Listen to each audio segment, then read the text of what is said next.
तो आइए आज हम बात करते हैं किशोर अवस्था चैप्टर फर्स्ट। इससे पहले हम जान चुके हैं कि किशोर अवस्था किसे कहते हैं, तूफान तनाव की अवस्था इसको क्यों कहा गया, और संक्रमण काल की अवस्था इसको किस लिए कहा जाता है, इसके बारे में हमने पहले पढ़ा है। आज हम बात करते हैं किशोर अवस्था की विशेषताओं के बारे में। तो यहाँ 10 विशेषताएं होती है किशोर अवस्था से संबंधित। सबसे पहली जो विशेषता आपके किशोर अवस्था शेषावस्था के लक्षणों की पुनरावृत्ति है। मैं भी एक एक को समझाऊंगा। पहले हम 10 टॉपिक के यानी विशेषताओं के बारे में आपको बता दूं। नंबर 2 किशोर अवस्था सामयिक अस्थिरता की अवस्था है। तीसरी इसकी विशेषता किशोर अवस्था परिवर्तन की अवस्था है।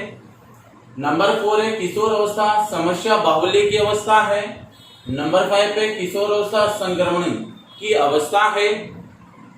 6 है किशोर अवस्था कामुकता के जागरण की अवस्था है। नंबर 7 है किशोर अवस्था निश्चित विकास प्रतिमान की अवस्था है। नंबर 8 है किशोर अवस्था विकसित सामाजिकता की अवस्था है। नंबर 9 है किशोर अवस्था एक दुखदायी अवस्था है। और नंबर 10 है किशोर अवस्था कल्पना बाहुल्य की अवस्था है। अगर आज हम इसमें बात करें कि सबसे पहली जो विशेषता है किशोर अवस्था शेषावस्था के लक्षणों की पुनरावृत्ति है, तो हम यहाँ पर कह सकते हैं कि किशोर अवस्था के अनेक लक्षण शेषावस्था के लक्षणों से क्या होते हैं, मिलते जुलते हैं। यानी जो किशोर अवस्था के लक्षण है, कुछ लक्षण इसके शेषावस्था से मिलते जुलते हैं, और इसलिए इसे बाल्यावस्था के लक्षणों की क्या कहा जाता है, पुनरावृत्ति। यानी बाल्यावस्था जिसको हम कहेंगे शेषावस्था, उसकी पुनरावृत्ति कहा जाता है, क्योंकि वो बाल्यावस्था शेषावस्था के लक्षण क्या होता है, किशोर यहाँ पर कुछ लक्षणों को दोहराता है, इसलिए इसको किशोर अवस्था शेषावस्था के लक्षणों की पुनरावृत्ति कहा जाता है। क्योंकि किशोर बाल्यावस्था की तरह चंचल व अधिक संवेदनशील होते हैं। क्यों? क्योंकि जब किशोर अवस्था में जब उम्र का पड़ाव पड़ता है, तो उस समय शेषावस्था या बाल्यावस्था की जो चंचल प्रवृत्ति होती है, उसी कुछ प्रवृत्तियां किशोर भी यहाँ अपने आप में प्रकट करता है। इसलिए इसको किशोर अवस्था को शेषावस्था के लक्षणों की पुनरावृत्ति कहा जाता है। अर्थात शेषावस्था बाल्यावस्था की चंचल प्रवृत्ति के कुछ भी जो लक्षण होते हैं, वो किशोर अवस्था के दौरान एक किशोर स्वयं प्रकट करता है। तो ये है इसकी पहली विशेषता। नंबर 2 है किशोर अवस्था सांवेगिक अस्थिरता की अवस्था है। अब यहाँ सांवेगिक का मतलब है कि किशोर अवस्था में बालक के व्यवहार में पाई जाने वाली अस्थिरता अपनी पराकाष्ठा यानी कि ऊंचाइयों पर पहुंच जाती है, इसलिए इसे तूफान और तनाव की अवस्था भी कहा जाता है। क्योंकि सांवेगिक अस्थिरता का मतलब होता है कि मानसिक यानी कि मानसिक अस्थिरता, यानी कि यहाँ पर हम कहेंगे कि किशोर के अंदर कई प्रकार के उतार चढ़ाव, दिमाग के अंदर कई प्रकार की विचारधाराएं प्रकट होने लगती है और वह अपनी पराकाष्ठा पर पहुंच जाती है। इसलिए हम कह सकते हैं कि इसको तूफान तनाव की अवस्था भी कहा जाता है। इस अवस्था में संवेगों को अस्थिरता किशोर के व्यवहार, सामाजिक संबंधों आदि में अधिकता पाई जाती है। क्योंकि किशोरों की जो विचार है, संवेग है, उसमें अस्थिरता आ जाती है। वो बड़ों की भांति नहीं चल पाता है, बड़ों का कहना नहीं मानता है, जैसा वो चाहता है वो करना चाहता है।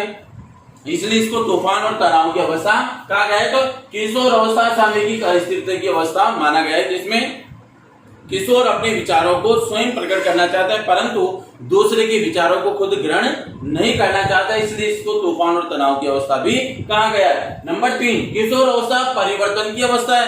अब यहाँ पे परिवर्तन का मतलब क्या है, यहाँ कहा गया है कि किशोर अवस्था के परिवर्तनों का ज्ञान किशोरों को क्या होता है, धीरे धीरे हो जाता है। क्योंकि जैसे जैसे उम्र बढ़ती जाती है, किशोर अवस्था में आता जाता है, वैसे वैसे उसमें किशोर अवस्था के विचारों में परिवर्तन होने लगता है।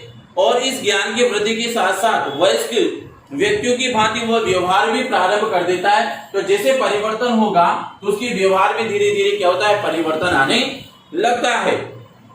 साथ ही साथ इसमें हम कहें, क्योंकि वह वयस्क दिखाई देता है, किशोर में शारीरिक, मानसिक, सामाजिक और संवेगात्मक विकास की तीव्र गति से होने लगते हैं। तो यह परिवर्तन है, सामाजिक हो चाहे शारीरिक हो चाहे मानसिक हो, वह परिवर्तन इसी के अंदर होने लगते हैं और उसके विचारों में कई प्रकार के बदलाव आ जाते हैं, उसके ज्ञान में वृद्धि हो जाती है, उसके विचारों में परिवर्तन हो जाता है। तो धीरे धीरे उम्र के अनुसार सामाजिक मानसिक शारीरिक परिवर्तन भी इस अवस्था के अंदर दिखाई देने लगते हैं। तो ये हो गई इसके परिवर्तन की अवस्था की विशेषता।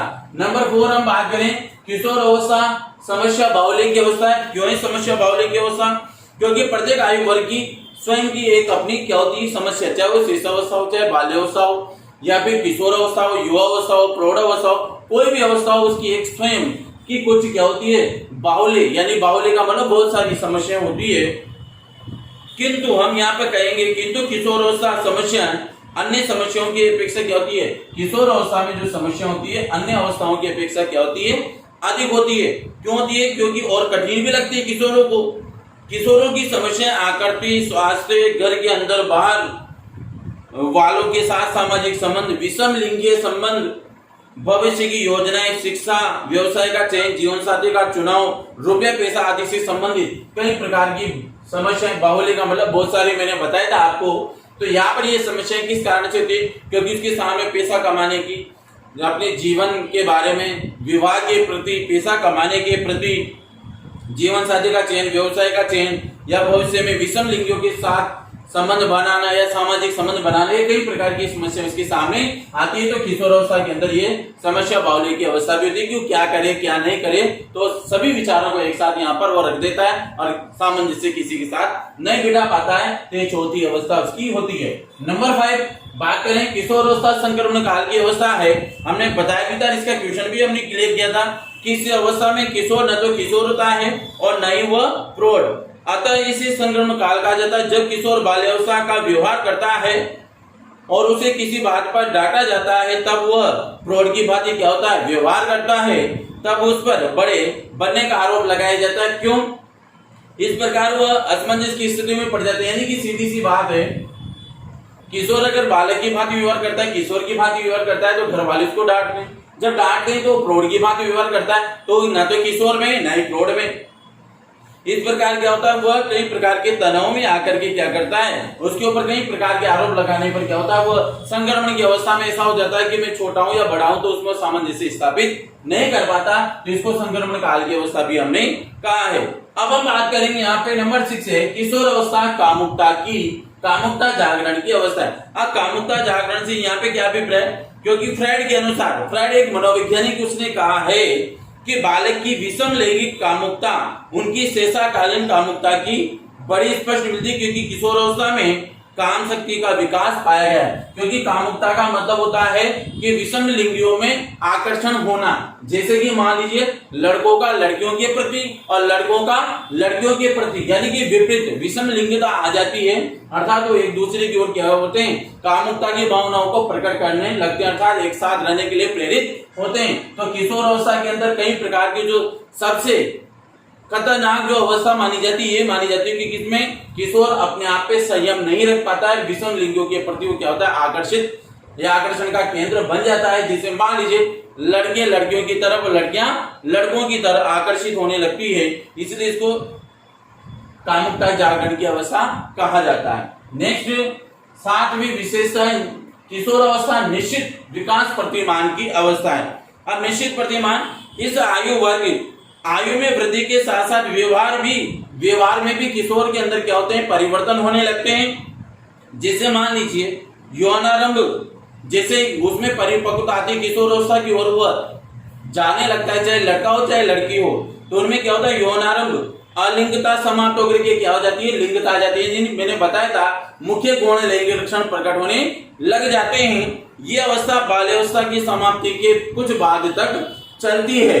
जैसे मान लीजिए सभी किशोरों की यह अस्थिरता अभिलाषा होती है कि उनके बड़े बुजुर्ग उनका अनुमोदन करे। अनुमोदन का मतलब उनका नाम ले, हर जगह उनको उपमा दी जाए कि हमारा बेटा ऐसा ही है, बेटी ऐसी है, तो उनके विकास प्रतिमानों को बढ़ावा दिया जाना चाहिए। तो यही कारण है कि उसमें परिवर्तन यौनारंभ समाप्त प्रारंभ होकर के अलिंगता समाप्त होकर के लिंगता आ जाती है और वो अपने आप को बड़ा समझने लगती है। तो ये विकास प्रतिमान की अवस्था हो गई उनकी।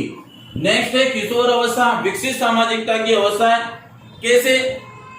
क्योंकि इस अवस्था में बालक के समाज का क्षेत्र क्या होता है, अत्यधिक विकसित हो जाता है, क्योंकि बालक अब यहाँ पर क्या होता है, समाज में उठना बैठना प्रारंभ कर देता है, वहाँ छोटे बड़ों को जानना पहचानने लगता है।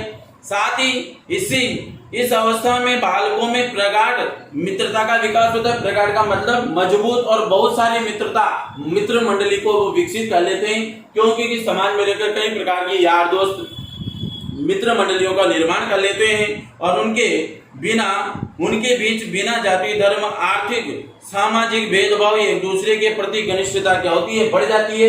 अर्थात समाज में रहकर के ना तो जाति धर्म देखते हैं, ना आर्थिक स्थिति को देखते हैं और ना ही एक दूसरे के प्रति कई प्रकार के भावों को प्रकट करके एक साथ घनिष्ठता और मित्रता को बढ़ावा देने लगते हैं। इसलिए समाज में रहकर के वह विकसित सामाजिक की अवस्था में चला जाता है। क्यों? क्योंकि समाज में रहकर कई प्रकार के छोटे बड़े मित्र बिना जाति धर्म को देखते हुए, बिना पैसा कौड़ियों को देखते हुए उनकी मित्रता क्या होती है, घनिष्ठ होने लगती है। तो ये होगी इसकी 8वीं विशेषता। अब हम बात करते हैं किशोर अवस्था एक दुग्धाय अवस्था क्यों है? क्योंकि किशोर अवस्था की कल्पनाएं क्या होती है, उमंगपूर्ण होती है। यानी किशोर चाहता है जैसा मैं करूं उसमें किसी प्रकार का घर वालों का कोई यानी कि इंटरफेयर नहीं होना चाहिए, वो बीच में हमारा हस्तक्षेप नहीं करें, तो बिना हस्तक्षेप के वो जिंदगी को जीना चाहता है। यानी कि उमंगपूर्ण अवस्था होती है, जैसा वो चाहता है वैसा करना चाहता है। इन कल्पनाओं में यह उन समस्याओं के समाधान के लिए कल्पना करता है जो अपूर्ण रह जाती है, यानी उसकी जो कल्पनाएं अपूर्ण रह जाती है उनको पूरा करने की उमंग वो रखता है। साथ ही इस अवस्था में किशोर दूसरों के लिए वो उनके लिए भी क्या होता है, समस्या बन जाता है, क्योंकि कई प्रकार के ऐसे गलत कार्य या गलत राह पर चला जाता है जो दूसरों के लिए तो समस्या बनता ही है, परंतु खुद के लिए भी वो समस्या बन जाती है। इसलिए इसको दुखदायी अवस्था भी कहा गया, क्योंकि उसको अच्छे बुरे का कोई भाव नहीं होता है कि मेरे लिए क्या अच्छा है क्या बुरा है, वो जो भी चाहता है उसको कर बैठता है। इसलिए वो दूसरे के लिए दुखदायी होने के साथ साथ खुद के लिए भी दुखदायी हो जाता है। इसलिए इसको किशोर अवस्था की एक दुखदायी अवस्था भी कहा जाता है। और अपने कार्यों को पूर्ण करने में सक्षम कार्यों को पूर्ण करने के लिए वो जागरूक हो जाता है, चाहे वो गलत हो या सही हो। और ये अवस्था फिर लास्ट में आ जाती है कि खुद के लिए, घर वालों के लिए, समाज के लिए दुखदायी अवस्था हो जाती है। लास्ट इसकी किशोर अवस्था कल्पना बाहुल्य की अवस्था है। कैसे? क्योंकि किशोर अवस्था के लिए कहा जाता है कि जीवन की सुनहरी अवस्था है, सबसे अच्छी अवस्था इसी को माना गया है और सबसे बिगड़ने वाली अवस्था भी इसी अवस्था को माना गया है। किशोर उमंगपूर्ण कल्पनाएं एकत्रित करता है। उमंगपूर्ण का मतलब होता है, जैसे मान लीजिए आप अभी किशोर अवस्था में जी रहे हैं या पल रहे हैं, तो आप जैसा चाहेंगे वैसा करना चाहेंगे, घर वालों की बातें मानेंगे, वो मना करने पर भी आप उस कार्य को करेंगे। फिर वो क्या होता है, आपके लिए क्या होता है, एक तरह की समस्या बन जाती है, घर वालों के लिए भी आपके लिए भी। तो कल्पनाएं बहुत सारी होती है, जैसा हम घर बैठे कई प्रकार की कल्पनाएं कर लेते हैं, उन कल्पनाओं को करने के लिए हम कुछ भी कर बैठते हैं। तो ये समस्याएं ये विशेषताएं आपके संपन्न होती है। यहाँ पे 10 विशेषताएं। आज के लिए इतना ही काफी है। धन्यवाद।